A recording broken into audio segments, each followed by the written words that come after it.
Hello. आज हम लोग पढ़ेंगे सीबीएसई क्लास 9 इंग्लिश लिटरेचर की बुक।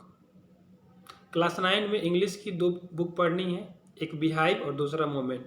आज हम लोग बिहाइव का chapter 1 the fun they had पढ़ेंगे। द फन दे हैड बहुत ही इंटरेस्टिंग स्टोरी है और ये स्कूल पे आधारित है। आज के स्कूल नहीं, फ्यूचर के स्कूल। ये कहानी, ये स्टोरी लगभग 150 साल बाद की है। अभी 2020 है और ये कहानी 2157 ईस्वी की है कि उस समय का स्कूल्स कैसा रहा होगा, है ना। राइटर ने उसके आधार पर इस स्टोरी को लिखे हैं।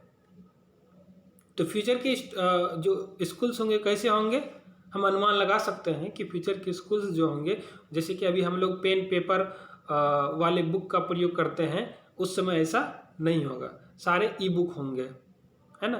टीचर रियल टीचर नहीं होंगे, रोबोटिक टीचर होंगे, है ना। चलिए आगे देखते हैं। देखिए यहाँ लिखा हुआ है schools of the future.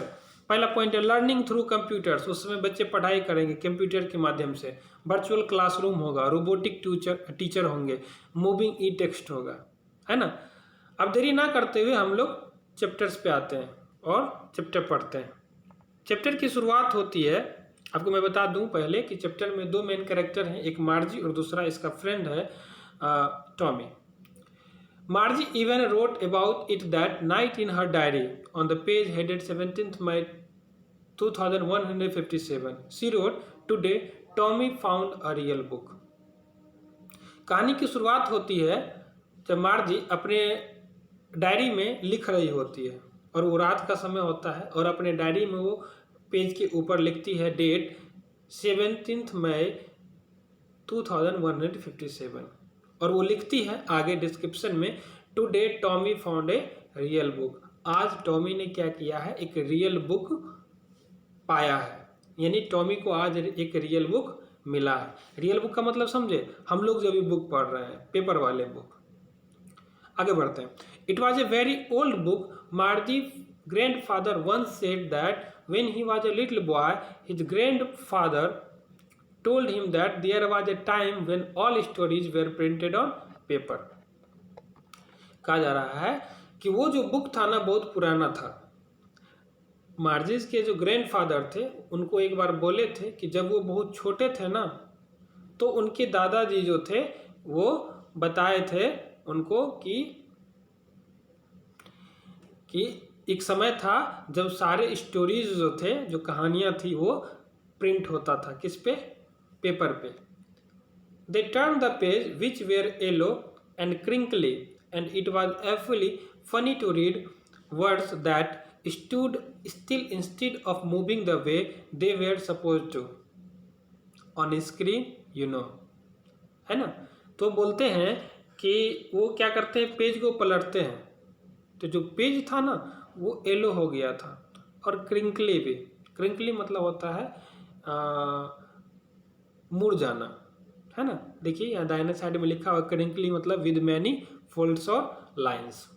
Clear है। तो आप देखिए होंगे कि जब बुक पुराने हो जाते हैं, या आपके पास भी अभी भी कुछ पुराने बुक्स होंगे, जैसे यदि आपके पास अभी बहुत पुराने रामायण की बुक होंगी, महाभारत की बुक होंगे, तो आप देखेंगे कि उसका पेज पीला पड़ जाता है। तो पीला हो गया था और उसने क्या किया, बहुत ही ना चाह तरीके से फनी वे में उस पर जो वर्ड्स लिखा हुआ था उसको पढ़े। वो कहते कितना अजीब लगता होगा ना, कितना फनी लगता होगा ना कि बिना मूव किए हुए टेक्स्ट पढ़ना। अभी वो लोग किस पे पढ़ते हैं, मॉनिटर पर, यानी कि डेस्कटॉप पर पढ़ते हैं, है ना।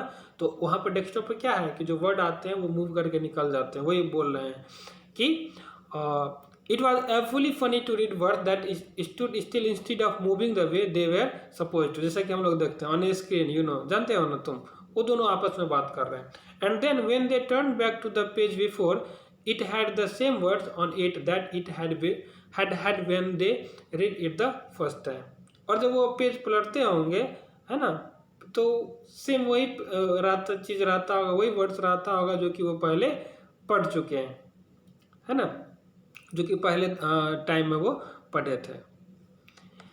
दूसरा पॉइंट हमारा, gee says Tommy what a waste when you are through with the book you just throw it away I guess। Tommy कहता है गी यहाँ पर मार्जी के लिए प्रयोग किया गया है। हम लोग निक नेम रखते हैं, नाम को छोटा कर देते हैं। तो टॉमी कहता है गी व्हाट ए वेस्ट, क्या वेस्ट है। When you are through with the book you just through it away I guess, है ना। जब मान लीजिए बुक से पढ़ाई करते होंगे तो उसको क्या करते होंगे, फेंक देते होंगे ना। मतलब जब पढ़ लिए तो उसके बाद फेंक देते होंगे, तो कितना वेस्ट होता होगा ना उस समय। जैसे एट्थ क्लास में है, एट्थ क्लास से 9th क्लास में गए तो 8th क्लास का बुक वेस्ट में चला गया, वही बात बोला जा रहा है। Our television screen must have a million books on it and it is good for plenty more, I wouldn't throw it away. और हमारा जो टेलीविजन स्क्रीन है वहाँ पर मिलियंस बुक्स हैं और बहुत सारे बुक्स और भी आ सकते हैं, है ना, लेकिन हम लोग उसको फेंकते नहीं है, फेंकेंगे नहीं, सब वहाँ पर रहेगा। Same with mine, said Margie. She was 11 and hadn't seen as many telebooks as Tommy had. He was 13. मार्जी भी कहती है किससे, वही बात भी मेरे साथ भी है। अब बताया जा रहा है कि जो मार्जी थी वो 11 साल की थी और टॉमी जो था वो 13 ईयर्स का था। तो ऑब्वियस सी बात है कि जब 11 ईयर्स की है वो 13 ईयर्स का है तो उससे ये कम टेलीबुक्स देखी है। आगे है she said where did you find it, वो पूछती है मार्जी किससे, टॉमी से। अच्छा ये बताओ, चलो ये तो ठीक है, लेकिन ये जो बुक है ये तुमको कहाँ से मिला। तो जवाब देता है in my house, he pointed without looking because he was busy reading in the attic, है ना। वो जो बोला कि मेरे घर में, वो पॉइंट किया बिना देखे हुए, क्यों, क्योंकि वो बिजी था उस बुक को पढ़ने में। वो बोला कि इन द एटिक, बुक जो उसको मिला इन द एटिक में मिला। अब एटिक किसको बोलते हैं, तो एटिक बोलते हैं, आप देखे होंगे कि जो छत है, छत के नीचे, मतलब छत के ऊंचाई से नीचे सामान रखने के लिए जो जगह बनाया जाता है उसको हम लोग एटिक बोलते हैं। कुछ लोग छज्जा टाइप का बनाते हैं या फिर कुछ बॉक्स टाइप का बनाते हैं, उसे कहते हैं। या दाहिने साइड में लिखा हुआ भी है कि किसको कहते हैं, attic. Attic a space just below the roof used as a store room, है ना। रूफ से नीचे का जगह जिसका प्रयोग जो है स्टोर रूम के रूप में किया जाता है उसको एटिक बोलते हैं। तब वो बोलता है कि चलो ठीक है, ये बताओ व्हाट इज इट अबाउट, ये जो बुक है किस बारे में। तो टॉमी जवाब देता है स्कूल। ये सुन करके मार्जी आश्चर्य हो जाती है।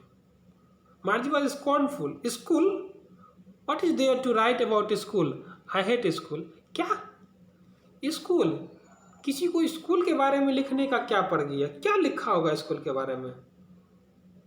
मैं तो स्कूल से बिल्कुल नफरत करती हूँ। क्यों, क्योंकि अभी जो इसका स्कूल था ये तो इसके घर में ही था। मार्जी always hated school but now see hated it more than ever. मार्जी हमेशा से स्कूल से नफरत करती थी और आजकल तो कुछ ज़्यादा है।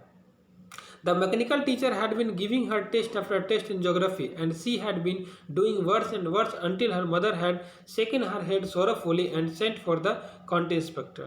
क्यों, क्योंकि इनके जो ज्योग्राफी के टीचर थे वो लगातार, जो मैकेनिकल टीचर थे वो लगातार इनसे मार्जी से ज्योग्राफी का टेस्ट लिया करते थे और इनकी स्थिति यानी कि मार्किंग जो था ज्योग्राफी में वो दिनों दिन बहुत ज़्यादा खराब होते जा रहा था।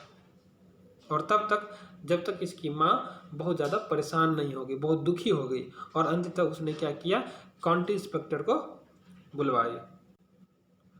तो हम लोगों ने पॉइंट नंबर 3 तक पढ़ लिया है।